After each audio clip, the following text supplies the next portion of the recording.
A good indication of when you have gone beyond your productive point or when you're just too tired is when you start making mistakes. Hey, it's Terry, Virginia's daughter, and I am back today to talk about first McCall's 8046, the Trudy McCall's, and it is a Mrs. Romper jumpsuit and belt. And there are three versions there. There's version A, that's short. It's a romper type. Versions B and D are the longer versions. Version B has no collar and no elasticized hem at the bottom. However, version D does have a collar with an elasticized hem as well as with a belt. So version D is the one that the model is wearing. The second thing I want to talk to you about is late night sewing. I know I can't be the only one that has found themselves sewing late at night sometimes. You know, you got stuff going on during the day. 10 o'clock is when I started this project. So I decided it would just be good for me to take notes about what I did right that night that led to the success of this jumpsuit. My plan was to sew the jumpsuit at home, but it so happened that I had to make a trip to Indiana. When I went to Indiana, the jumpsuit was fully cut, it was marked, and just ready to sew. It ended up being somewhat of a quick project because I had a deadline. So let me just go back a little bit. Toward the end of last year, Miss V Valencia, her social media handle is 85th and Wade. She had contacted me about being a collaborator on a challenge that she was hosting. She hosted a challenge in honor of National Jumpsuit Romper Day. So when she asked me to collaborate, I knew I couldn't. And so I was like, I'm sorry, but at this time I just can't. And she understood. But what I made up in my mind was it would be much better for you to say, no, I can't do it, but then participate anyway, right? As opposed to say, yes, I can, and then don't participate, especially as a collaborator.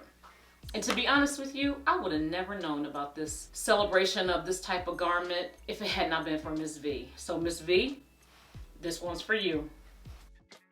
The pattern was already in my stash. The fabric was already in my stash. This is a camo twill that I purchased from JoAnn Fabrics. So I was ready to go. The pattern is rated easy, and I would agree with that. There's 16 pieces total, and it is a 2020 pattern. I don't know if you'll see this. You might see this in an upcoming video of mine that's going to talk about my pattern purge. I will keep this pattern because I want to make it again.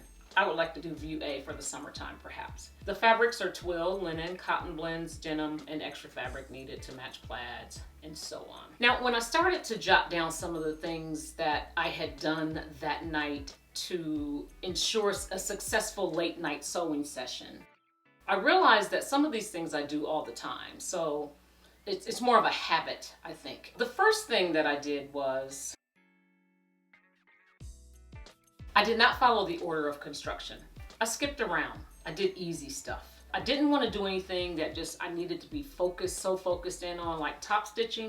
For me, I got to be concentrating on top stitching. And it wasn't like I slept all day and then just start sewing that night. I mean, I was busy that day, and it just so happens that 10 p.m. was the first opportunity that I got to sit down and start sewing. I knew that I couldn't do anything that I would have to be really, really focused on. The second thing that I will say that helped me that night was I got up and moved around. My sewing area was at the dining table, but my ironing, board was set up in another area. I had to go back and forth to iron, and that's one thing I made sure I do. I don't do that all the time, but that night I ironed. Every time I did a seam, I ironed because I knew I had to get up. I do press my seams, but I don't always do it after each time I make a seam. So I was moving around. Get up and walk around. Keep the blood flowing. I was sewing upstairs where it was very quiet.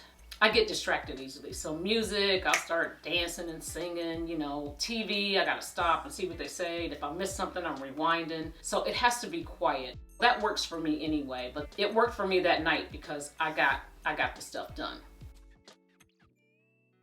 Next, listen, I got hungry. Now, I wasn't gonna eat a full course meal you know, at 2 in the morning or 12 or whatever time it was. So I got a little snack. It gave me like a little boost. I would say, you know, eat a snack, drink water. And last but not least, sometimes as people, as dressmakers, as creatives, you know, you push yourself and push yourself and push yourself, especially if you have a goal that you have in mind. But stop when you get tired. That's why 2 o'clock was my cutoff, because I was like, you know what, I can't sew anymore. Don't push yourself beyond your limits. I think that's when you start messing up. When you push yourself beyond your limits, you know, you start making silly mistakes. You get frustrated. You're going against what your body is saying to do, and then you're creating these other emotions because of it. Just stop, shut it down.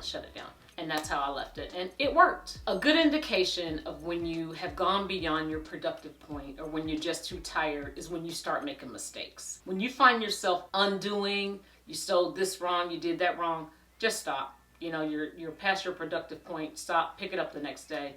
Fresh. Now, what I'd like to know is some of the things that you do when you sew late at night. Drop a comment below and tell me what are some of your late night sewing habits that you have that you can share with us that will make our sewing successful. Will you do that for me?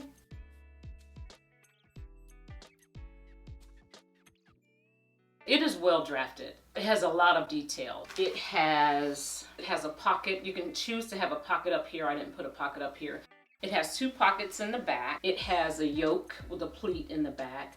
There are darts in the back right above the pockets, as well as darts in the front above the pockets in the front. It has a belt to go with it. Now, I did construct the belt, but I don't know, this buckle, I made the belt, and this is the only part that came in the kit. I thought it was a kit. It might not have been a kit.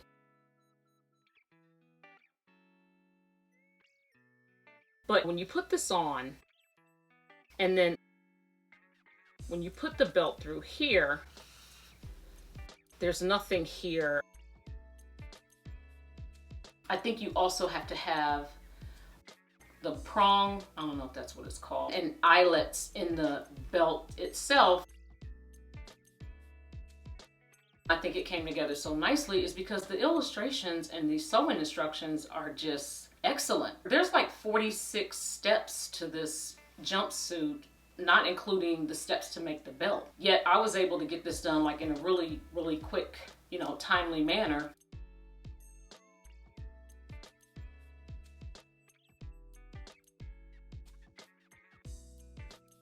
Let me just point out some of the things that, you know, that I know, that I see, that you probably see too.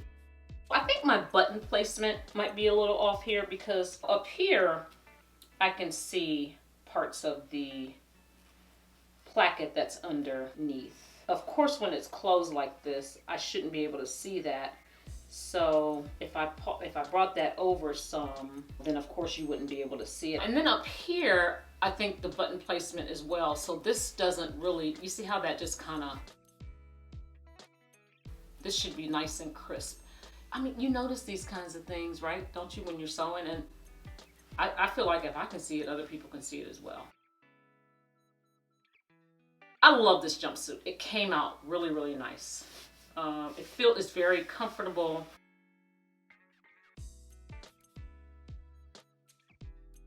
Sometimes it's nice to let something simmer. When I first finished the jumpsuit and I tried it on, I thought, oh, I love the way it fits. I like it.